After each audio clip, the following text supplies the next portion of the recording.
చేయడానికి, గతంలో మన ప్రభుత్వం చేసిన పనుల్ని వివరించడానికి, భవిష్యత్తులో అధికారం వస్తే ఇచ్చిన హామీలు నెరవేరుస్తానని చెప్పి మనందరూ కూడా ప్రజలకు మనకు భరోసా ఇవ్వడానికి మన యువ నాయకుడు నారా లోకేష్ గారు వచ్చిన సందర్భంగా ఆయన ప్రసంగించవలసిందిగా ప్రత్యేకంగా ఆయన నేను ఆహ్వానిస్తున్నాను.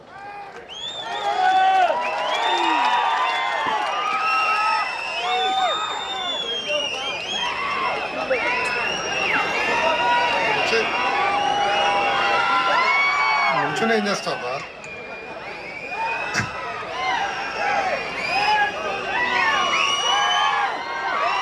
వేదికమైన పెద్దలందరికీ పేరు పేరున నా హృదయపూర్వక నమస్కారాలు.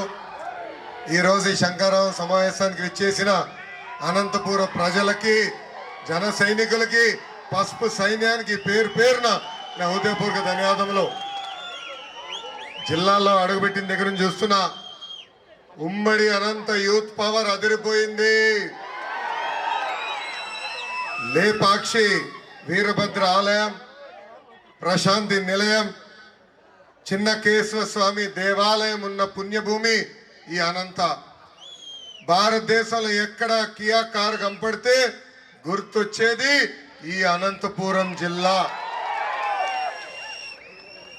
అనంతపురం నేల చాలా పవర్ఫుల్. అనంతపురం ప్రజలకి ఎవరైనా న్యాయం చేస్తే గుండెల్లో పెట్టుకుని మీరు కాపాడతారు. అలానే ఎవరైనా అన్యాయం చేస్తే తోలు తీసే శక్తి కూడా అనంతపురం జిల్లా ప్రజలకి ఉంది. మీరు మహాముండోలండి. అనుకుంది సాధించే వరకు మీరు పడుకోరు, పక్కనున్నోళ్ళని పడుకోనేరు. అసలు అనంతపురం జిల్లా గొప్పతనం నేను చెప్పాలి. ఆనాడు అన్న ఎన్టీఆర్ గారిని గెలిపించి శాసనసభకి ముఖ్యమంత్రిగా పంపించిన జిల్లా ఈ అనంతపురం జిల్లా. ఈరోజు ఇంత పవిత్ర నేలపై రెండోసారి నేను నుంచుని మిమ్మల్ని ఉద్దేశించి మాట్లాడతాం నా అదృష్టంగా భావిస్తున్నా.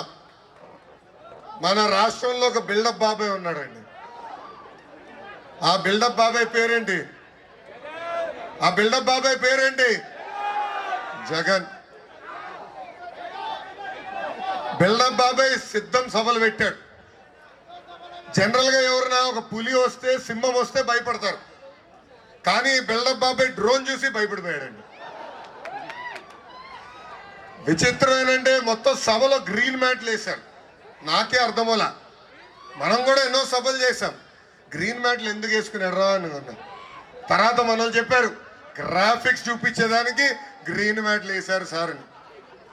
ఏకంగా సభా సాక్షిగా అక్కడ ఉన్న అరగంట అంబటి బెట్టింగ్ స్టార్ అనిల్ నన్ను బండబూతులు తిట్టారు.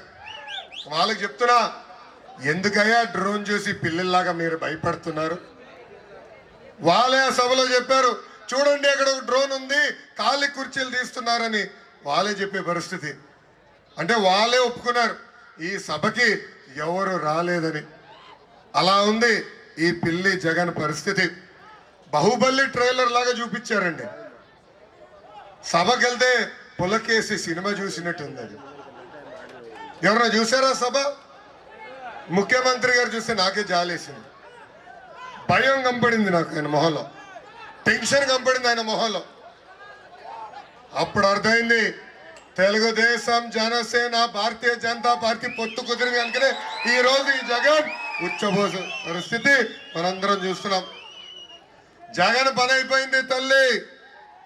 ఆ సభ చూస్తే నాకు అర్థమైంది, హిస్టరీ ఉన్నంత వరకు ఈ సైకో ఉంటాడంట. హిస్టరీ కాదు కదా, క్రిమినల్ రికార్డులు ఉన్నంత వరకు ఈ సైకో పేరు ఉంటాం ఖాయం. చంచల్ కూడా జైలు పైన కూడా ఈ సైకో జగన్ పేరుంటాం కూడా ఖాయం. ఒక క్విట్ ప్రోకో వైట్ కాలర్ నేరస్తుడు ఆంధ్ర రాష్ట్ర ముఖ్యమంత్రి ఈ సైకో జగన్. ఈయన చేసిన నేరాలు ఇక్కడనే కాదు, ఇతర దేశాల్లో నేను చదువుకున్న స్టాన్ఫర్డ్ యూనివర్సిటీలో కూడా ఒక కేస్ స్టడీ ఉంది. ఇలాంటి వాళ్ళని ప్రజలు ఎలా ఎన్నుకుంటున్నారన్న దానిపైన విదేశాల్లో కూడా చర్చలు ఈరోజు జరుగుతున్నాయి. ఇంకొక డైలాగ్ ఇచ్చాడండి సైకో జగన్, మాటిస్తే తగ్గేదే లేదంట. ఏం తగ్గుతాడు నాకు అర్థం. ఈ సభాముఖంగా అడుగుతున్నా, ఆనాడు సంపూర్ణ మద్యపాన నిషేధం చేసిన తర్వాతనే మహిళల ఓటు అడుగుతానన్నావు, ఏమైంది ఆ హామీ? ఇంకొక హామీ ఇచ్చావే, ఏకంగా వారంలో సిపిఎస్ రద్దు చేస్తాను, ఏమైంది ఆ హామీ? 2,30,000 పెండింగ్ పోస్టులు భర్తీ చేస్తాను, ఏమైంది ఆ హామీ? ఇంకా అదే కాదు, ప్రతి ఏడా 6,500 కానిస్టేబుల్ పోస్టులు భర్తీ చేస్తాను, ఏమైంది ఆ హామీ అని ఈ సభాముఖంగా జగన్ని నేను ప్రశ్నిస్తున్నా. ఇక్కడ ఎంతో మంది మహిళలు వచ్చారు. ఆనాడు చెప్పాడు 45 ఏళ్ళు నిండిన ఎస్సీ ఎస్టీ బీసీ మైనారిటీ మహిళలకి పెన్షన్ ఇస్తాని. ఇచ్చాడా తల్లి ఆ హామీ? నిలబెట్టుకున్నాడా తల్లి ఆ హామీ? లేదు. ఇది ఈరోజు జగన్ చేస్తున్న మోసాలని ప్రజలందరూ గుర్తుపెట్టుకోవాలా. జగన్కి ప్రచారం అంటే పిచ్చి పట్టిందండి. ముఖ్యమంత్రి అయిన 6 నెలలకి ఇచ్చిన హామీలు మొదటి 6 నెలలు అమలు చేస్తే చిత్తశుద్ధి ఉంటుందన్నాడు. చివరి 6 నెలలు అమలు చేస్తే మోసం అన్నాడు. ఇప్పుడు 4 సంవత్సరాలు 10 నెలలు పడుకుని కరెక్ట్గా ఎన్నికలు వస్తున్నాయంటే పరిగెత్తుకుంటూ వచ్చి గ్రూప్ 2 నోటిఫికేషన్ ఇస్తాడు. నిరుపేద కుటుంబాలు లక్షలు ఖర్చు పెట్టారు. జగన్ ఇచ్చిన హామీల మేరకు ఆ డబ్బులు ఖర్చు పెట్టి పిల్లల్ని బాగా చదివించారు. కేవలం 897 పోస్టులు ఈరోజు ఈ ప్రభుత్వం విడుదల చేసింది. దానికి దాదాపు 5 లక్షల మంది ఆ ఎగ్జామ్కి వెళ్తే పరిస్థితి ఆంధ్ర రాష్ట్రంలో చూశాం. అందుకే నిరుద్యోగ యువకులకు నేను హామీ ఇస్తున్నా, తెలుగుదేశం జనసేన ప్రభుత్వం ఏర్పడిన వెంటనే డిఎస్సి ప్రతి సంవత్సరం నిర్వహిస్తాం. 5 సంవత్సరాల్లో పెండింగ్ పోస్టులని భర్తీ చేసే బాధ్యత మేము తీసుకుంటాం. ఆ ఎగ్జామ్లో కూడా గ్రూప్ 2 ఎగ్జామ్ క్వశ్చన్ పేపర్ని కూడా వదిలిపెట్టలేదు ఈ జగన్. ఆయన గురించి డప్పా కొట్టుకున్నాడు. ఆ ఎగ్జామ్లో ఏకంగా ఆడుదాం ఆంధ్ర, జీవక్రాంతి, చేడోడు గురించి ప్రశ్నలు అడిగారు. ఈ సభాముఖంగా జగన్ చెప్తున్నా, ఆ ప్రశ్న కాదు మీరు అడగాల్సింది. బాబాయిని లేపేసింది ఎవరు? వారంలో సిపిఎస్ రద్దు చేస్తానని సిపిఎస్ రద్దు చేయండి ఎవరు? 30 లక్షలు ఇల్లు కట్టి మహిళల పేరుతో రిజిస్టర్ చేస్తానని చెప్పి మాట తప్పిన ముఖ్యమంత్రి ఎవరు అని మీరు ఆ ప్రశ్నలు రాస్తుంటే 5 లక్షల మంది పాపం నిరుపేద కుటుంబాలకు చెందిన పిల్లలు ఆ ఎగ్జామ్ ఎవరికైతే వచ్చారో వాళ్ళు సరైన సమాధానం చెప్పేవారని ఈ సభాముఖంగా జగన్ చెప్తున్నా.